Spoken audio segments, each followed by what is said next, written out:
Today we're going to look at something that we think is going to revolutionise the way in which electric vehicles are used in the UK. And perhaps the most surprising thing about it is that it's a van.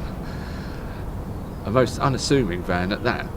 It looks exactly the same as its diesel counterpart. It is the Renault Kangoo ZE, which is a completely battery powered van.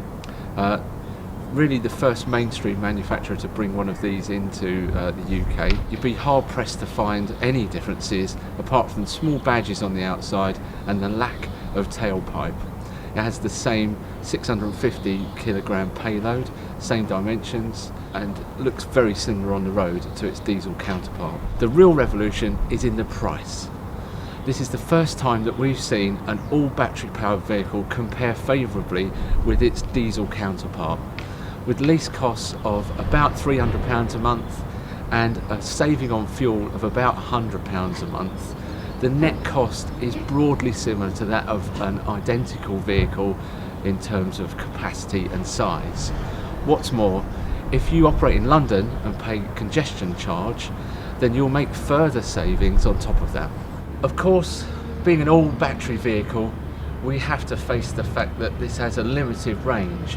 Renault quote 100 miles for this van on a single charge or a full charge. We think it's more like 80 miles to be on the safe side because cold weather and driving styles can affect the range. However, it's got to be said that vans tend to have defined journey patterns that make dealing with the range limitations much easier, and operationally we believe that there's a bigger space for electric vans than there is for electric passenger cars at present. So what about the van itself? Well, as we said, it's a pretty standard Kangoo van. Got side loading door as standard. This one's got a full steel bulkhead fitted, which is not standard. It's an option on there. You get a cage usually on this. Even with the ply lining, you could get a Euro pallet in the back of here. The load, width, height and whatever are unaffected by the battery drivetrain, and the batteries are under the floor in there. One of the things that you will see here is a real spare wheel, which we don't see many of these days. They're usually taken off of vehicles to get the weight down for emissions purposes. If we look under the bonnet, what you'll notice is that Renault have made the converter look very similar to a diesel or petrol engine. What you'll also notice is that the systems for lights and all the other ancillaries are run on a normal 12-volt battery. They're not run off the main batteries for propulsion. Inside, you've got a very functional interior, especially when I compare it to the Nissan Leaf with all its gadgetry. One important point worth mentioning is this is effectively an automatic van, of which there are very few options available in the UK these days. So if you're looking for an automatic van, then this could be something to look at. The layout of the dash is pretty standard fare, with the major differences being in the instrumentation, which, although it looks very similar to a diesel van, with a fuel gauge replaced by a battery gauge showing you how much charge you have left in the battery, a normal speedo, and then in place of a tacho you've got a meter showing you the power usage of the vehicle at that point in time. You've also got a trip computer with a few functions operating from the stalk here.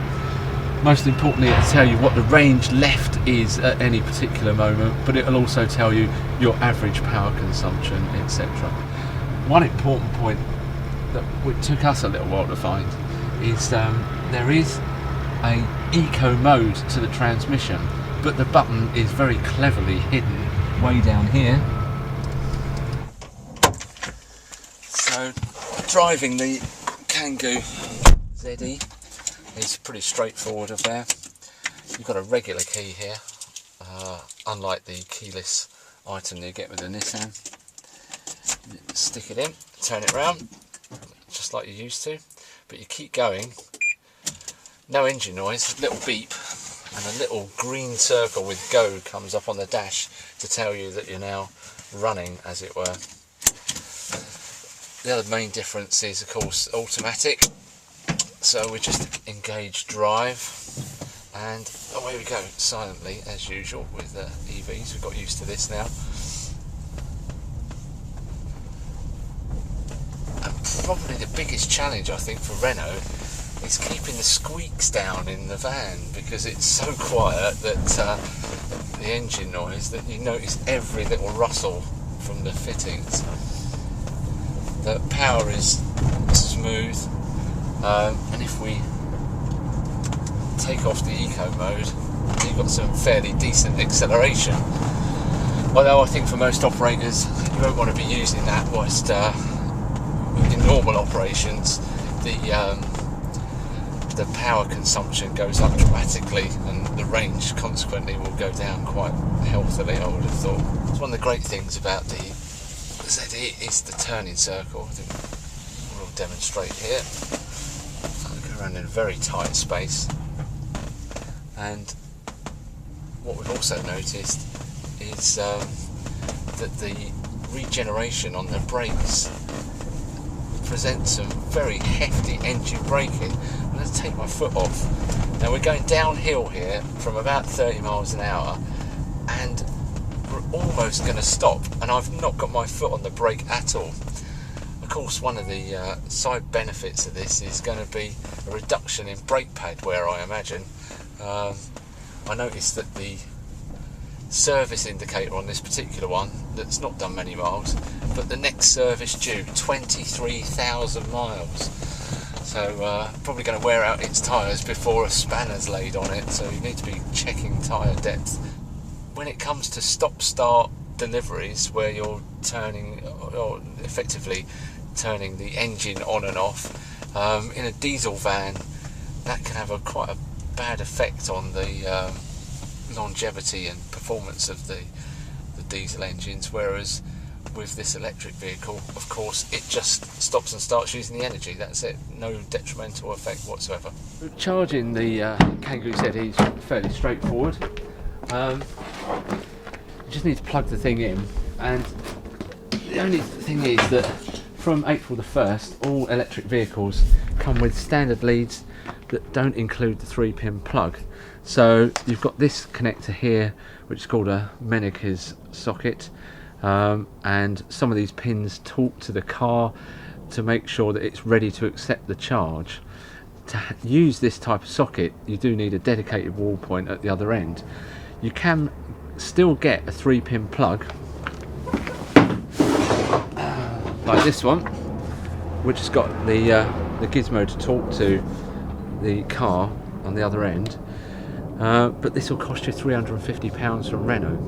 Now a wall point will only cost about £550 now from the likes of British Gas, so it's a bit of a decision to be made.